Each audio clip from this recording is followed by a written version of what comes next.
नमस्कार, आप देख रहे हैं अपना बिहार और मैं हूं आपके साथ विभा उपाध्याय। और बुलेटिन की शुरुआत इस वक्त बड़ी खबर के साथ। मंत्रिमंडल विस्तार पर मुख्यमंत्री नीतीश कुमार की तरफ से बड़ा बयान सामने आया है। बीजेपी की तरफ से कोई प्रस्ताव नहीं आया है। मंत्रिमंडल विस्तार पर अभी कोई बातचीत नहीं हुई है। बीजेपी प्रस्ताव देगी तो कैबिनेट विस्तार पर निर्णय संभव है। कैबिनेट की बैठक में अहम निर्णय लिए जाएंगे, ये कहते हुए नजर आए नीतीश कुमार। और 5 साल के कामकाज का खाका इस बैठक में तैयार किया जाएगा। अभी तक भारतीय जनता पार्टी की तरफ से कोई प्रस्ताव नहीं है और इस विषय पर कोई बातचीत नहीं है। और आज जो हम लोगों का कैबिनेट है उसमें आगे जो 5 साल के लिए जो हम लोग काम करेंगे उसके लिए सारी बातें तय हो गई है, उसका निर्णय लेंगे। और जब भी जो भारतीय जनता पार्टी को लगेगा मंत्रिमंडल के विस्तार के लिए तभी बातचीत आपस में होगी। अभी तक का कोई प्रस्ताव नहीं है। और हमारे साथ इस वक्त सहयोगी शैलेंद्र कुमार गए हैं लाइव। और सीधे शैलेंद्र, मैं आपका रुख करना चाहूंगी, क्या इस पूरे स्टेटमेंट को इस तरीके से देखा जाए कि बीजेपी की इच्छा के साथ ही उसके मनमाफिक ही या उसके अनुकूल ही समय का चयन होगा जब कैबिनेट का विस्तार किया जाएगा?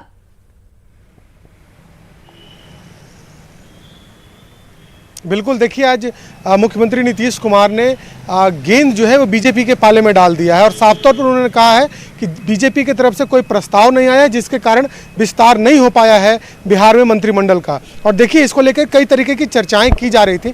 खासतौर पर विपक्ष के द्वारा लगातार सवाल पूछा जा रहा था कि आखिर ये क्या वजह है कि इतने दिनों के बाद, अब लगभग 1 महीने पूरे होने को आए हैं और इसके बावजूद नीतीश कुमार मंत्रिमंडल का विस्तार क्यों नहीं कर पाए हैं। तो अब आज खुद ही मुख्यमंत्री नीतीश कुमार ने, क्योंकि कहा जाता है कि जो मुख्यमंत्री होते हैं मंत्रिमंडल के विस्तार का की जिम्मेवारी और चयन वही करते हैं मुख्यमंत्री, लेकिन आज उन्होंने साफ कर दिया है कि बीजेपी की तरफ से प्रस्ताव नहीं आया है। उन्होंने एक बात और महत्वपूर्ण कही है कि इस मसले पर अभी तक कोई बातचीत नहीं हुई है। ये भी मुख्यमंत्री ने आज कहा है कि अभी कोई बातचीत नहीं हुई है, जैसे ही प्रस्ताव आता है उसके बाद निर्णय लिया जाएगा। मतलब साफ है, उनका कहना है कि जदयू तैयार है। जदयू ने जदयू को जो भी बातचीत करनी थी या फिर जदयू को जो भी इसको लेकर के तैयारी करनी थी, जदयू के अंदर किन लोगों को मंत्रिमंडल में जगह दी जाए, कौन कौन से लोग उसके लिए चयनित हैं, ये अपनी तरफ से जदयू की तरफ से भले काम कर लिया गया हो, लेकिन जब इसके विस्तार की बात आएगी मंत्रिमंडल के तौर पर तो इसके लिए बीजेपी के तरफ से अभी तक प्रस्ताव नहीं है और इसलिए इस पर कोई विचार भी नहीं है। हमारे साथ संजय टाइगर जी, बीजेपी प्रवक्ता, जुड़ चुके हैं। संजय टाइगर जी, आपका बहुत स्वागत है न्यूज 18 बिहार पर। सबसे पहले तो मैं आपसे ही जानना चाहूंगी, क्योंकि नीतीश कुमार ने तो साफ कर दिया कि आपकी तरफ से प्रस्ताव नहीं आया, इसीलिए इस पर कोई बातचीत भी नहीं हुई और अभी इस पर कोई चर्चा की जरूरत भी नहीं है। ऐसा क्यों?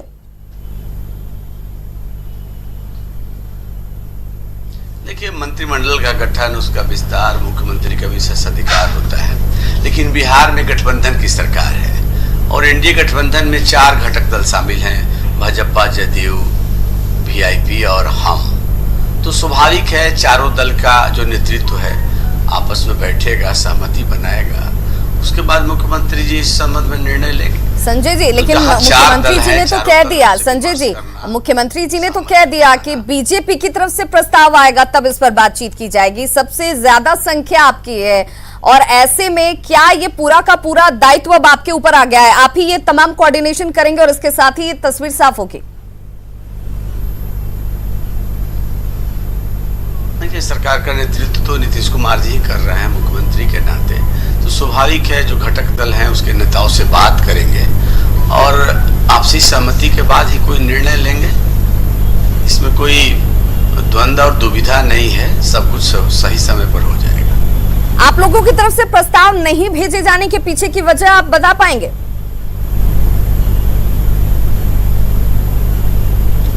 नहीं, जो हमारा नेतृत्व है परिपक्व है, मैच्योर्ड है, कब बात करना, कब क्या कहना, और उचित समय पर बात होगी और कोई गतिरोध नहीं है एनडीए के अंदर। आपसी समन्वय, तालमेल, संबद्ध। संजय टाइगर जी, आप भी तो मानेंगे ना कि मंत्रिमंडल का विस्तार कई स्तर पर विकास योजनाओं को लेकर के, तमाम विभागों को लेकर के बहुत कारगर होता है, ऐसे में इसकी जरूरत भी है, तो इसकी पहल आखिर कौन करे?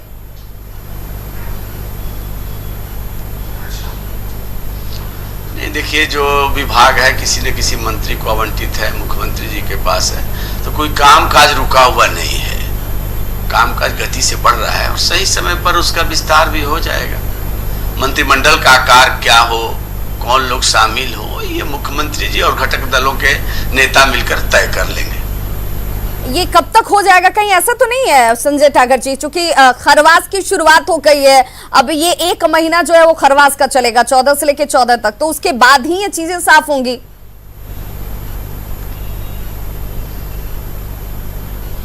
नहीं, सही समय पर सब कुछ हो जाएगा और जब हो जाएगा मान लीजिए वही सही समय है।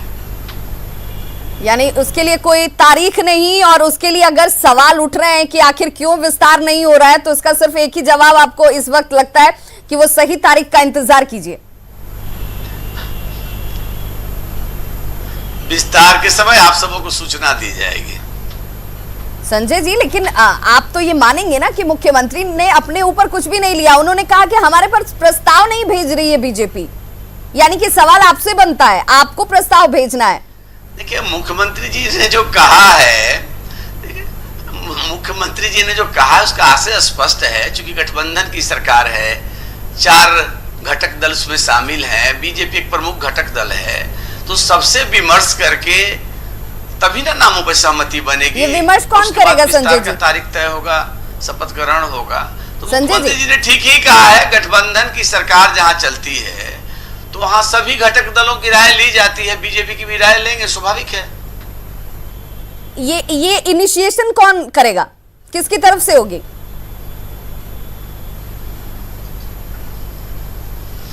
तो जो सरकार का नेतृत्व करता है, अंतोगत्वा तो अंतिम निर्णय वही लेता है। मैंने पहले भी कहा कि मंत्रिमंडल का गठन, मंत्रिमंडल का विस्तार, उसका आकार कौन क्या हो, किसका क्या विभाग हो, ये तो मुख्यमंत्री का विशेषाधिकार है। लेकिन ठीक है, मुख्यमंत्री बाकी जो गठबंधन के नेता है उनसे विचार विमर्श करके निर्णय लेंगे। संजय जी, कहीं ऐसा तो नहीं है पहले आप आपकी तरफ से आए, मेरी तरफ से आए, किसकी तरफ से आए, इस चक्कर में कहीं योजनाओं पर इसका असर न पड़े? क्योंकि आप भी मानेंगे कि अगर एक शख्स के ऊपर 5 विभागों की जिम्मेदारी है तो उसका असर तो विकास योजनाओं पर पड़ता ही पड़ता है।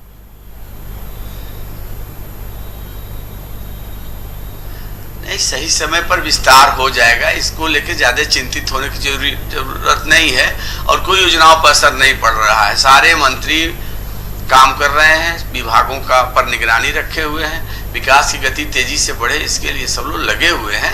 लेकिन जब भी उचित समय आएगा और मुख्यमंत्री जी और बाकी जो एनडीए के घटक दल हैं आवश्यकता अनुसार बाकी मंत्रिमंडल का विस्तार भी मिलजुल कर लेंगे, उसका नाम तय हो जाएगा। यानी कि इसके लिए बहुत जो सवाल उठाए जा रहे हैं विपक्ष की तरफ से वो बेवजह के हैं, विस्तार को लेकर के कोई चर्चा या यूं कहें कि इस समय का इंतजार किया जा सकता है, उससे कोई फर्क नहीं पड़ने जा रहा है। हमारे सहयोगी शैलेंद्र कुमार हमारे साथ लगातार जुड़े हुए हैं। शैलेंद्र, संजय टाइगर जी तो ये कह रहे हैं कि ये पूरी की पूरी भूमिका का निर्वहन तो मुख्यमंत्री को करना है, सरकार के मुखिया को करना है, लेकिन मुखिया तो ये कह रहे हैं कि बीजेपी की तरफ से प्रस्ताव आए तो हम कुछ सोचे भी इस पर।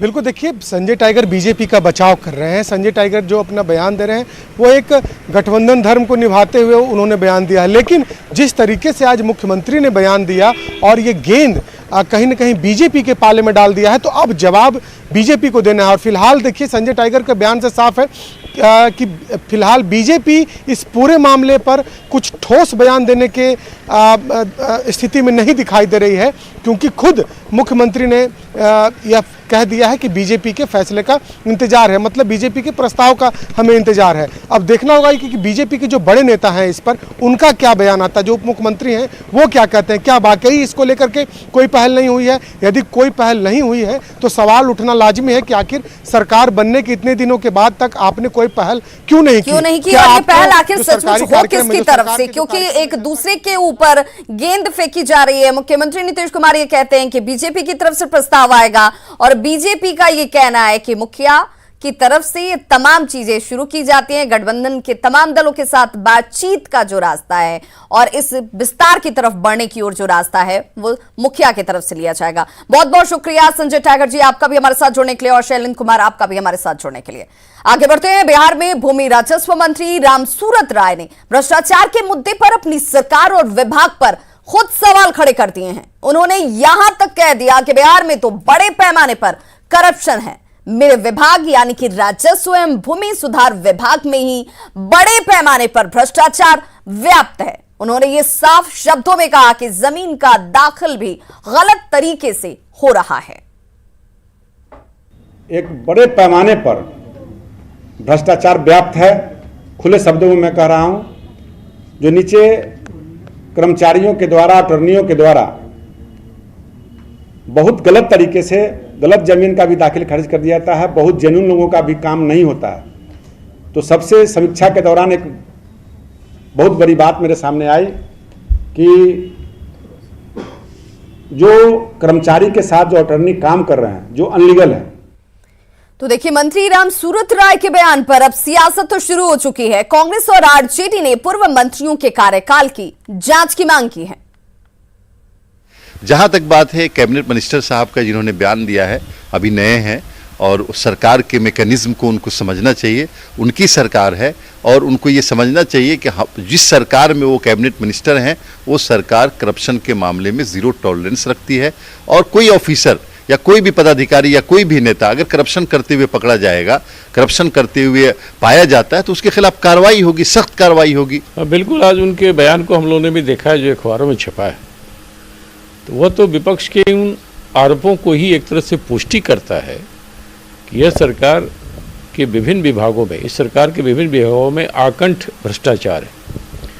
और विभाग के नए मंत्री ने भी इस बात की पुष्टि कर दी।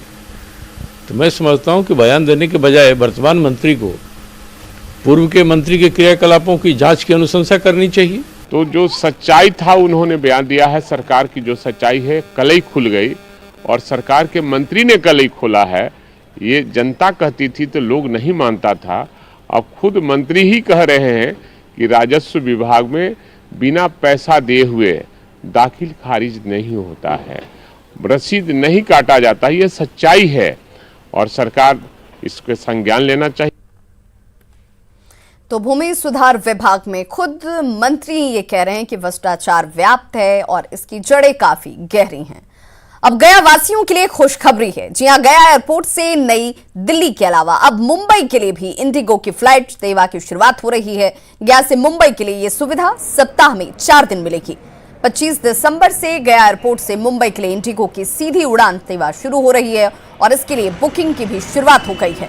एयरपोर्ट परिसर का जायजा लिया हमारे संवाददाता अरुण चौरसिया ने। डोमेस्टिक फ्लाइट्स का डिमांड फिर से बढ़ा है और अभी इंडिगो ने दिल्ली गया के लिए नियमित सेवा प्रतिदिन यहाँ से चालू है और उनका एक बॉम्बे की फ्लाइट जो है पाइपलाइन में है और मुझे पता चला है कि उन्होंने बुकिंग भी शुरू कर दिया है। कोरोना काल के बाद गया एयरपोर्ट से अलग अलग जगहों के लिए फ़्लाइट की सेवा फिर से शुरू हुई है। तत्काल अभी दिल्ली के लिए फ़्लाइट चल रही है इंडिगो की, जो प्रतिदिन चल रही है और आप देख सकते हैं कि उसके लिए यात्री अंदर जा रहे हैं सुरक्षा जो है, सुरक्षा जांच के बाद। दिल्ली के साथ ही 25 दिसंबर से इंडिगो की सेवा मुंबई के लिए हो रही है। डायरेक्ट मुंबई यहाँ से लोग फ़्लाइट लेकर जा सकते हैं, फ़्लाइट की सेवा ले सकते हैं।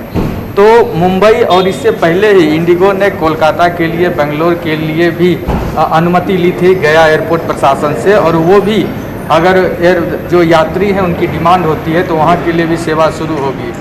कोरोना काल में जिस तरह से वायुयान सेवा प्रभावित हुई थी तो जो एयरपोर्ट का जो राजस्व था उस पर भी काफ़ी असर पड़ा था और जो यात्री थे उन्हें भी काफ़ी परेशानी हो रही थी आने जाने में। तो मुंबई के लिए जो 25 दिसंबर से फ़्लाइट की सेवा शुरू हो रही है उसका सबसे ज़्यादा लाभ जो यात्री हैं, तीर्थयात्री पर्यटक जो मुंबई से या दूसरे इलाकों से गया, बोध गया आना चाहते हैं वो उनको होगा। और इसके साथ ही जो व्यवसायी हैं जो मुंबई या अन्य बड़े शहरों में यहाँ से जाना चाहते हैं तो उनके लिए जो ये सेवा शुरू हो रही है उसका लाभ काफ़ी होगा।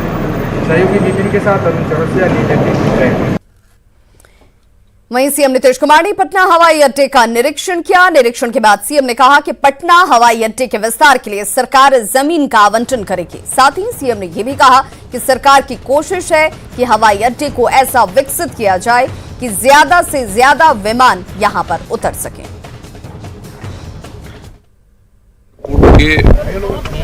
ये तो बहुत सारा जमीन वगैरह का आवंटन पूर्व में ही किया जा चुका है अभी मेरे पास कल ही एक आया राज्य सरकार की तरफ से कि उनका एक प्रस्ताव आया है और कुछ जगह उनको चाहिए विभिन्न काम के लिए, तो वही हमने देखा। तो कहा हमने कि कल सवेरे जाकर के देखेंगे, तो उनका जो प्रस्ताव है, उनका जो डिमांड है, वो हमको देखने के बाद जस्टिफाइड लगा है और इसके लिए जो कुछ भी है उसके लिए राज्य सरकार कार्रवाई करेगी, वो भी आवंटित कर देगी, ताकि जो यहाँ का एयरपोर्ट है इसके फंक्शनिंग के लिए और बेहतर हो सके, ताकि जो मौसम तो जानते ही जो होता है, तो उसके हिसाब से उनके पास जो टेक्नोलॉजी है उस टेक्नोलॉजी को भी स्टैब्लिश करेंगे। खबर भागलपुर से, जहां के नौगछिया में अपराधियों ने किशन मतवाला की गोली मारकर हत्या कर दी है। किशन को अपराधियों ने उसके घर में घेर कर गोली मारी और यह बताया जा रहा है कि रेलवे के 1.5 कट्ठा जमीन पर कब्जे को लेकर गांव के सरोज यादव को किशन के साथ विवाद चल रहा था और परिजनों ने सरोज यादव, अनिल यादव, महाराणा यादव, जयराम यादव, रोहित यादव और एक अज्ञात शख्स के खिलाफ मामला दर्ज कराया है। फिलहाल इस मामले में किसी की भी गिरफ्तारी नहीं हुई है। करने के बाद वो लोग फायरिंग करने लगा। कितने आदमी थे? 7 आदमी। किधर से गोली चलाया वो लोग? इधर से आया, इधर से गोली चलाया है। क्या चीज का विवाद था? जमीन का। कितना जमीन था? वही 2-3 कट्ठा। वहीं नवगछिया के रंगरा में किसान की हत्या के विरोध में आक्रोशित लोगों ने शव के साथ उग्र प्रदर्शन किया है। साथ ही NH-31 को जाम कर आगजनी की गई। प्रदर्शन कर रहे लोगों ने हत्यारों की गिरफ्तारी की मांग के साथ पीड़ित परिवार को मुआवजा देने की भी मांग की है। एक्सक्लूसिव तस्वीरें आपके टीवी स्क्रीन पर। पीड़ित परिजनों की तरफ से आगजनी कर विरोध जाहिर किया जाता हुआ सड़क जाम किया गया और मुआवजा देने की मांग की गई।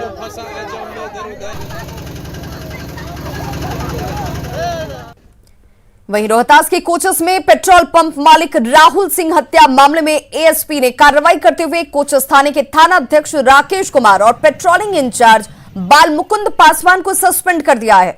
साथ ही मामले की जांच के लिए एक स्पेशल टीम का गठन किया गया है, जो लगातार छापेमारी कर रही है। और सूत्रों की माने तो इस हत्याकांड में पुलिस को कुछ अहम सुराग भी मिले हैं, लेकिन अभी तक किसी की भी गिरफ्तारी नहीं हुई है।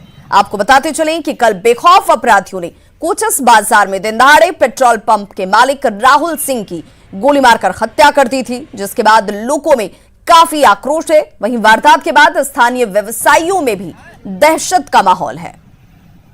देखिए, कोचस में एक पेट्रोल पंप व्यवसायी थे राहुल सिंह जी। लूट का प्रयास करने के क्रम में उनकी हत्या कर दी गई है। लूट सफल नहीं हो पाई है लोगों के प्रयासों से। अभी तक हम लोगों ने इस दिशा में सारी जांच की, एविडेंस कलेक्ट किए हैं और छापेमारी की जा रही है और आगे भी रात में की जाएगी। कोचस थानाध्यक्ष को और गश्ती दल के जो पदाधिकारी थे एएसआई बाल मुकुंद पासवान, उनको निलंबित कर दिया गया है। में पेट्रोल पंप मालिक की दिन दहाड़े हुई हत्या मामले में पुलिसिया कार्रवाई हुई है और पुलिस ने कोचस थाना प्रभारी तथा जो पेट्रोलिंग इंचार्ज थे उन्हें निलंबित कर दिया है और पूरे मामले को एएसपी अरविंद प्रताप सिंह देख रहे हैं। चूँकि रात से ही लगातार कल से ही छापेमारी चल रही है, लेकिन फिलहाल अभी पुलिस को कई सुराग भी मिलने की बात सामने आ रही है, लेकिन अभी तक किसी की गिरफ्तारी नहीं हो पा रही है। पुलिस पूरे मामले की तफ्तीश में लगी हुई है। अजीत कुमार, न्यूज़ 18, सासाराम। एक बार फिर से आप सभी का बहुत स्वागत है। खबर छपरा से, जहां पर पुलिस लगातार शराब माफिया के खिलाफ अभियान चला रही है और इसी के तहत पुलिस ने दियारा इलाके में छापेमारी की, लेकिन दियारा इलाके में नदी पार करने का कोई साधन नहीं था। तस्वीरें देखिए आपके सामने हैं। ये दियारा का इलाका, जहां पर पुलिस वाले जानकारी के साथ जब शिकंजा कसने के लिए निकलते हैं तो उनके सामने ही कई तरह की चुनौतियां खड़ी हैं। नदी पार करने के लिए पुलिस वालों ने पहले एक ट्रैक्टर का जुगाड़ किया, फिर सारे पुलिसकर्मी इस ट्रैक्टर पर सवार होते हुए आपको नजर आ रहे होंगे।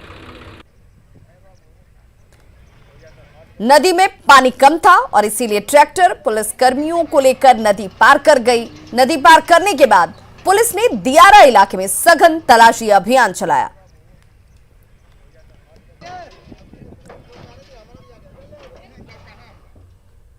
कोरोना के कारण सरकारी स्कूलों में पढ़ाई लिखाई का काम पूरी तरह से ठप है। बच्चे घर पर मौज कर रहे हैं तो वहीं शिक्षक भी मौज ही कर रहे हैं।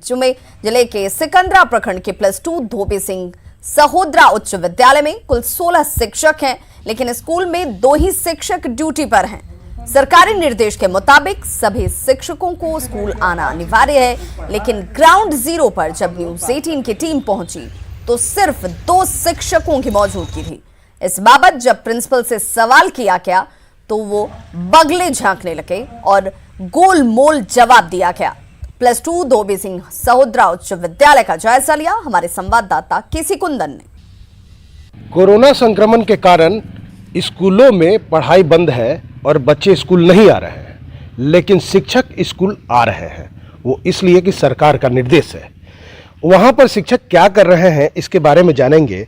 हम अभी खड़े हैं जमुई जिले के सिकंदरा प्रखंड के +2 धोबी सिंह सहोदरा उच्च विद्यालय धधौर का, और यहाँ पर जो शिक्षक हैं उनके बारे में जानेंगे कि वे लोग स्कूल आ रहे हैं तो कर क्या रहे हैं, क्योंकि कोरोना संक्रमण के कारण स्कूलों में पढ़ाई लिखाई बंद है। सरकार ने निर्देश दिया है कि स्कूल के टीचर्स को कि वे लोग स्कूल आए। देख सकते हैं कि जो स्कूल है ये +2 उच्च विद्यालय धधौर, यहाँ पर जो टीचर हैं देखा जाए तो अभी 2 टीचर यहाँ पर मौजूद हैं जो बैठे हुए हैं। ये खुद प्राचार्य हैं। इस स्कूल में कुल 16 शिक्षक हैं, लेकिन 2 शिक्षक आज मौजूद है, अभी मौजूद हैं। हम पूछेंगे कि खाली समय में अभी क्या कर रहे हैं आप लोग? अभी जैसे जितना तरह का जो डाटा होता है, जैसे कोई रजिस्ट्रेशन करवा रहा है या तो रजिस्ट्रेशन हो चुका है तो उसका टोटल उतारना है, फाइल में रजिस्टर में उतारना है। एडमिशन हुआ है उसका सब कुछ चढ़ाना वगैरह है, सब कुछ। स्कूल के प्रिंसिपल हैं, उनसे पूछेंगे कि अच्छा 2 ही लोग हैं, 2 ही लोग आए हुए हैं स्कूल, ऐसा क्यों? कोरोना काल की वजह से सब लोग आना संभव नहीं है। सरकारी निर्देश है 50% लोग ही आने के लिए ट्राई हैं। कितने लोग सीएल पे हैं? अच्छा, दिसंबर में बता रहे थे कि आपको बहुत। हाँ, दिसंबर में अधिकांश लोग सीएल में हैं। और जो सीएल में लोग सीएल में, बाकी लोग आ जाएंगे थोड़ी देर में। पठन पाठन तो चल नहीं रहा है, ऑफिशियल काम होता है, निर्माण का काम चल रहा है विद्यालय में, इसलिए हम उसकी देख रेख कर रहे हैं। हम यहाँ बैठे हुए हैं। जैसा कि ये प्राचार्य है स्कूल का, उनका कहना है कि निर्माण का काम चल रहा है, वो देख रहे हैं। साथ ही इनका ये कहना है कि कोरोना के कारण जो सरकारी गाइडलाइन है कि 50% टीचर ही स्कूल आना है, इसलिए शिक्षकों की संख्या कम है। 2 ही शिक्षक है, हालांकि इस स्कूल में 16 शिक्षक तैनात हैं। और सबसे खास बात है कि जो टीचर्स आ रहे हैं स्कूल में अपना समय, इनका कहना है कि स्कूल के बाकी दूसरे काम में अपना समय व्यतीत कर रहे हैं, क्योंकि बच्चे अभी आ नहीं रहे हैं और पढ़ाई हो नहीं रही है। केसी कुंदन, न्यूज 18 जमुई। आरजेडी प्रमुख लालू प्रसाद यादव की सेहत को लेकर पार्टी कार्यकर्ता चिंतित हैं। पटना सिटी के ऐतिहासिक शीतला माता मंदिर में आरजेडी कार्यकर्ताओं ने पूजा और हवन किया और मां से अपने सुप्रीमो के बेहतर स्वास्थ्य की दुआ मांगी। बता दें कि लालू की तबीयत इन दिनों ठीक नहीं रह रही, वो कई बीमारियों से ग्रसित हैं।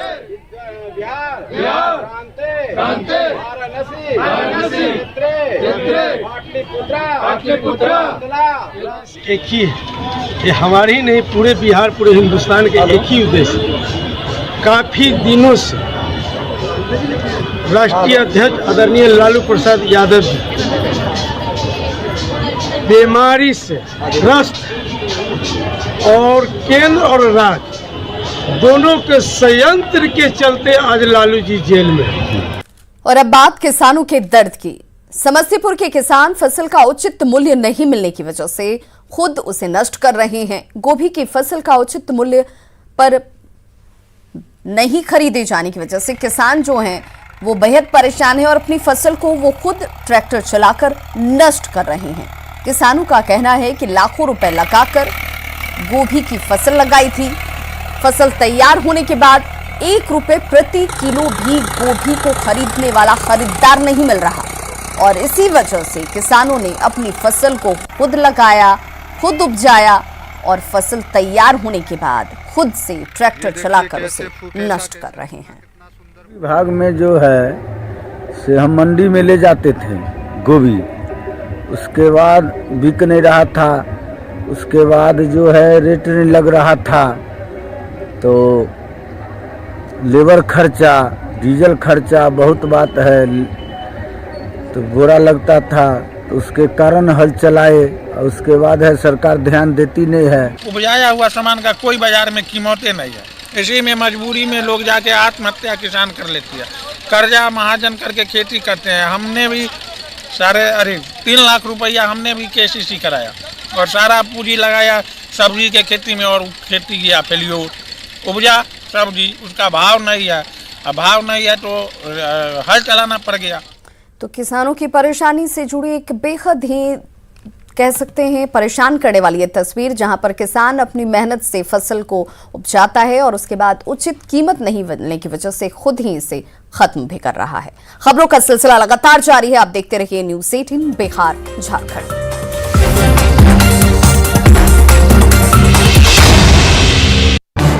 इस न्यूज़